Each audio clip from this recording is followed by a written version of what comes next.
Welcome to Least Political, and I'm your host, Andy Murray. We're here to discuss the chicanery of our lawmakers and political newsmakers. Shockingly, with little or no actual political dialogue. Shockingly, we don't address our country's political issues. No time for that. Oh, golly.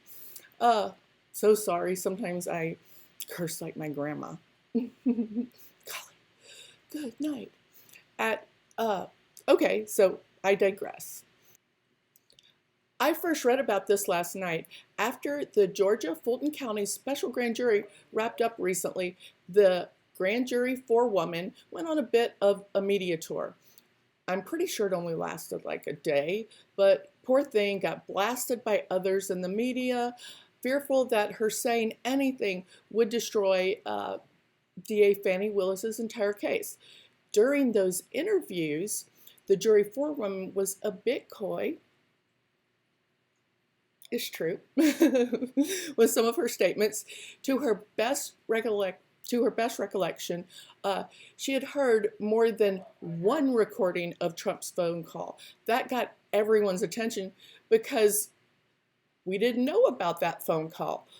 All we knew about was the famous Brad Raffensperger call where Trump asked the Secretary of State, Brad Raffensperger, to fine him 11,780 votes. So, look, all I want to do is this. I just want to find 11,780 votes.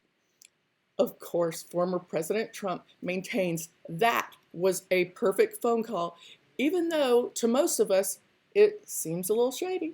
As it turns out, 5 different Fulton County grand jurors gave interviews to the Atlanta Journal-Constitution, and it turns out that there's actually more recorded phone calls of Trump requesting intervention in the Georgia election results. Unlike the other phone calls, this phone call hasn't been released to the public, but please allow me to share what we know. This newly emerged phone call was made to Georgia House Speaker David Ralston, where Trump urged Mr. Ralston to back a special legislative session to overturn the numbers in Georgia. David Ralston sadly has since passed, but luckily Georgia has his recording. The article described the phone call as a short back and forth that ended cordially. The Atlanta Journal-Constitution reports that the late speaker artfully sidestepped Trump's demands by saying he'd do anything he deemed, quote, appropriate, end quote. One juror remarking that Ralston's response, quote, took the wind out of the sails, end quote, of Donald Trump. All the president was left to do was say thank you. It wasn't a very contentious phone call.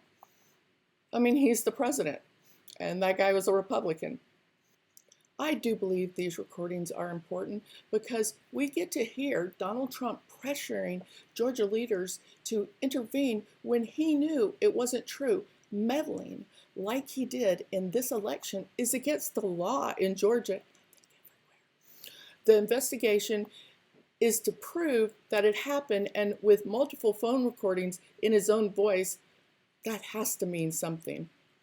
Anthony Chris, a Georgia State University law professor, said the call, quote, might be important evidence to piece the narrative together about how central Trump was behind a corrupt enterprise, end quote. The AJC kept the names of the jurors who were interviewed in private secret. But let me read you a few of the interesting quotes. One just said, quote, I tell my wife if every person in America knew every single word of information we knew, this country would not be divided as it is right now, end quote. Wow. Holy cow. The grand jurors also said they understood why the public release of their full report needs to wait until Fannie Willis makes her indictment decisions. Here's another quote from a grand juror. Quote, a lot is going to come out later. It's going to be massive. It's going to be massive, end quote. I wonder what that means. We'll pick up this story as it develops. As always, like and subscribe, and I will talk to you soon. Bye-bye.